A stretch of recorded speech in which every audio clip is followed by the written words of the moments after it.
ഇന്ന് ഞാനിവിടെ vanilla cup കേക്കാണ് ഉണ്ടാക്കാൻ പോകുന്നത്. ഇത് നല്ല ഫ്ലഫി ആയിട്ടുള്ള ഒരു കപ്പ് കേക്കാണ്. അതിനു വേണ്ടിയിട്ട് ഒരു ബൗൾ എടുത്തിട്ട് അതിലേക്ക് ഒരു സ്റ്റെയിനർ വെച്ച് കൊടുക്കണം. 1.25 കപ്പ് ഓൾ പർപ്പസ് ഫ്ലോർ അല്ലെങ്കിൽ മൈദ അത് ഇതിലേക്ക് ഇട്ട് കൊടുക്കാം. ഇതിലേക്കിനി 1 ടീസ്പൂൺ ബേക്കിംഗ് പൗഡറും 1/2 ടീസ്പൂൺ ബേക്കിംഗ് സോഡയും ഇട്ട് ഇതൊന്ന് അരിച്ചെടുക്കാം. എല്ലാം നന്നായി മിക്സ് ആവത്തക്ക രീതിയിൽ ഇതൊന്ന് അരിച്ചെടുക്കണം. 1-2 പ്രാവശ്യം വേണമെങ്കിൽ നമുക്കിത് അരിച്ചെടുക്കാവുന്നതാണ്. ഇനി ഇത് മാറ്റി വെക്കാം. ഇനി മറ്റൊരു ഡ്രൈ ആയിട്ടുള്ള ഒരു ബൗൾ എടുക്കണം. ഇതിലേക്ക് 150 ഗ്രാം റൂം ടെമ്പറേച്ചർ ബട്ടർ ഇതിലേക്ക് ഇട്ട് കൊടുക്കണം. അൺസോൾട്ടഡ് ബട്ടറാണ് ഞാനിവിടെ ഉപയോഗിച്ചിരിക്കുന്നത്. ഇനി ഇതിലേക്ക് 1/2 കപ്പ് പഞ്ചസാര ഓരോരുത്തരുടെ മധുരത്തിന് ആവശ്യത്തിനുള്ളത് ചേർത്താൽ മതി. ഞാനിവിടെ 1/2 കപ്പ് പഞ്ചസാരയാണ് എടുത്തിരിക്കുന്നത്. ഈ പഞ്ചസാര ഞാൻ പൊടിച്ചിട്ടൊന്നുമില്ല. ഇത് ഈ ബട്ടറിലേക്ക് ഇട്ടിട്ട് ഒരു എഗ് ബീറ്റർ കൊണ്ട് ബീറ്റ് ചെയ്തെടുക്കാം. ബീറ്റ് ചെയ്യുമ്പോൾ പ്രത്യേകം ശ്രദ്ധിക്കണം. ആദ്യം സ്ലോ സ്പീഡിൽ ഇട്ടിട്ട് വേണം ബീറ്റ് ചെയ്തെടുക്കേണ്ടത്.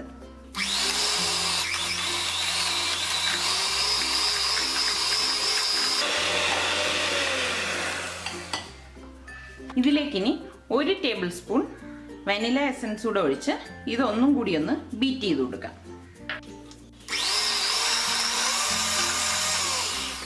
ഈ കേക്കിൽ ചേർക്കാനായിട്ട് ടോട്ടൽ 3 മുട്ടയാണ് നമ്മൾ എടുക്കുന്നത്. ഓരോ മുട്ട വീതം ഇട്ട് ബീറ്റ് ചെയ്ത് ഇത് നമ്മൾ മിക്സ് ചെയ്ത് എടുക്കണം. ഒരുമിച്ച് 3 മുട്ടയെ നമ്മൾ ഇതിലേക്ക് ഇടരുത്. ഒരു മുട്ട ഇട്ട് ഒന്ന് ബീറ്റായ ശേഷം രണ്ടാമത് മുട്ട ഇടണം. അതും ഒന്ന് ബീറ്റായ ശേഷം മാത്രമാണ് മൂന്നാമത് മുട്ട നമ്മൾ ഇതിലേക്ക് ചേർക്കുന്നത്. അപ്പം ഒരു മുട്ട ഞാനിവിടെ ചേർത്തിട്ടുണ്ട്. ഇതെല്ലാം കൂട്ടിയിട്ടൊന്ന് ബീറ്റ് ചെയ്യാം. ഇതിവിടെ എല്ലാം കൂടി മിക്സായി വന്നിട്ടുണ്ട്. ഇനി ഇതിലേക്ക് രണ്ടാമത്തെ മുട്ട ഇട്ട് കൊടുക്കാം. ഇതും ബീറ്റ് ചെയ്തെടുക്കാം.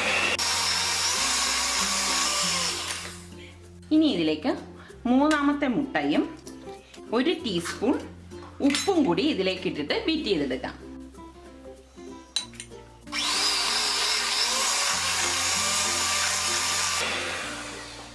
ഇതിവിടെ എല്ലാം കൂട്ടിയിട്ട് ബീറ്റായി വന്നിട്ടുണ്ട്. ഇനി മാവ് ഒരുമിച്ച് ഇതിലേക്ക് തട്ടിയിട്ട് ഫോൾഡ് ചെയ്തെടുക്കരുത്. 2-3 പ്രാവശ്യമായിട്ട് കുറേശ്ശെ മാവ് ഇതിലേക്ക് ഇട്ടിട്ട് വേണം നല്ലതുപോലെ മിക്സ് ചെയ്തെടുക്കേണ്ടത്. അതായത് ഫോൾഡ് ചെയ്ത് എടുക്കണം.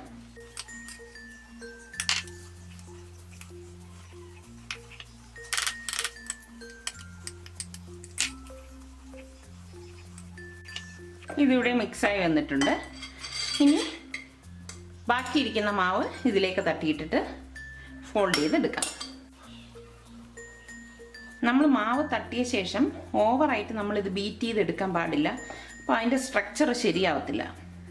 ഇത് ഉണ്ടാക്കിയെടുക്കാൻ വളരെ എളുപ്പമാണ്, വളരെ ടേസ്റ്റാണ്, നല്ല ഫ്ലഫിയാണ്. കപ്പ് കേക്ക് ആയതുകൊണ്ട് ഒരുപാട് ടൈമൊന്നും ഇതിന് ആവശ്യവുമില്ല. കണ്ടോ, എല്ലാം ഇവിടെ നന്നായിട്ട് മിക്സായി വന്നിട്ടുണ്ട്. നല്ലൊരു ഐസ്ക്രീമിൻ്റെ ഒരു സ്ട്രക്ചറിലാണ് ഇതിരിക്കുന്നത്. അത് കാണുമ്പോൾ തന്നെ അറിയാം. ഇതിവിടെ റെഡി ആയിട്ടുണ്ട്. ഇനി ഇത് നമുക്ക് മോൾഡിലേക്ക് ഒഴിച്ചിട്ട് 180 ഡിഗ്രി സെൽഷ്യസിൽ 5 മിനിറ്റ് പ്രീഹീറ്റ് ചെയ്ത ഓവനിൽ 180 ഡിഗ്രി സെൽഷ്യസിൽ 15 മുതൽ 20 മിനിറ്റ് വരെ നമുക്കിത് ബേക്ക് ചെയ്തെടുക്കാം. ചില ഓവനിൽ 15 മിനിറ്റ് കൊണ്ട് തന്നെ ബേക്കായി കിട്ടും. ചിലതിൽ 20 മിനിറ്റും വേണം ബേക്കായി വരാനായിട്ട്.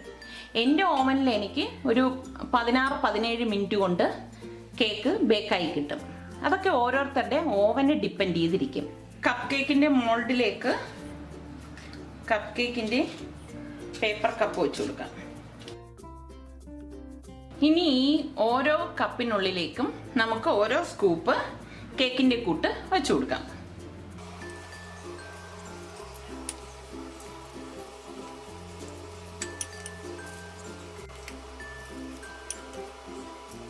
ഇനി ഇതൊന്ന് ടാപ്പ് ചെയ്ത് കൊടുക്കാം. ഇനി ഇത് പ്രീഹീറ്റ് ചെയ്ത ഓവനിലേക്ക് വെച്ച് ബേക്ക് ചെയ്തെടുക്കാം. ഞാനൊരു 17 മിനിറ്റാണ് 180 ഡിഗ്രി സെൽഷ്യസിൽ ബേക്ക് ചെയ്യാൻ വെക്കുന്നത്.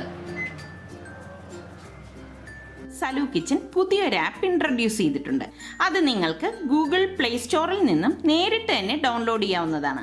അതല്ലെങ്കിൽ ഈ വീഡിയോയിലോ ഡിസ്ക്രിപ്ഷനിലോ കമന്റ് ബോക്സിലോ കൊടുത്തിരിക്കുന്ന ലിങ്ക് ക്ലിക്ക് ചെയ്തും നിങ്ങൾക്ക് ഡൗൺലോഡ് ചെയ്യാവുന്നതാണ്. ഇതിവിടെ 17 മിനിറ്റ് ആയിട്ടുണ്ട്. ഇനി ഓവൻ ഓപ്പൺ ചെയ്തിട്ട് ഈ കേക്ക് ടിൻ പുറത്തേക്ക് എടുക്കാം. ഈ കേക്കിന്റെ ഉൾഭാഗം എന്തോന്നറിയാൻ ഇതുപോലെ ഒരു സ്ക്യൂറും ഉണ്ടോ ടൂത്ത് പിക്കും ഉണ്ടോ അതിന്റെ സെന്ററിലൊന്ന് കുത്തി നോക്കിയാൽ മതി. അതിങ്ങനെ കുത്തിയെടുക്കുമ്പോൾ സ്റ്റിക്ക് ക്ലിയർ ആണെങ്കിൽ കേക്ക് ഇവിടെ റെഡി ആയിട്ടുണ്ടെന്നാണ് അർത്ഥം. ഇതിപ്പോൾ സ്റ്റിക്ക് ക്ലിയർ ആണ്. കേക്ക് എല്ലാം പാകത്തിന് വെന്ത് വന്നിട്ടുണ്ട്. അതിന്റെ ടോപ്പിങ്ങിൽ നല്ലൊരു കളർ വന്നിട്ടുണ്ട് കണ്ടോ. ഇതാണ് അതിന്റെ സ്ട്രക്ചർ. നല്ല പെർഫെക്റ്റ് ആയിട്ടുള്ള നല്ല ഫ്ലഫി ആയിട്ടുള്ള ഒരു കേക്കാണിത് കണ്ടോ. ഇതിന്റെ ഉൾഭാഗം വളരെ സ്പോഞ്ചി ആയിട്ടാണ് ഇരിക്കുന്നത്. ഇതൊന്ന് തണുത്ത ശേഷം കഴിക്കുന്നതാണ് ടേസ്റ്റ് കൂടുതൽ നമുക്ക് കിട്ടുന്നത്. ഇതിപ്പോൾ ഞാൻ ചൂടോടെ നിങ്ങളെ കാണിക്കാൻ വേണ്ടിയിട്ട് ഇതുപോലെ കാണിച്ചതാണ്. വളരെ പെട്ടെന്ന് തന്നെ ഉണ്ടാക്കിയെടുക്കാൻ പറ്റുന്ന വനില കപ്പ് കേക്ക് ഇവിടെ തയ്യാറായി. ഇത് വളരെ ടേസ്റ്റി ആയിട്ടുള്ള നല്ലൊരു കേക്കാണ്. എല്ലാവരും ഇത് ട്രൈ ചെയ്ത് നോക്കി ഇഷ്ടമാണെങ്കിൽ സബ്സ്ക്രൈബ് ചെയ്യുക.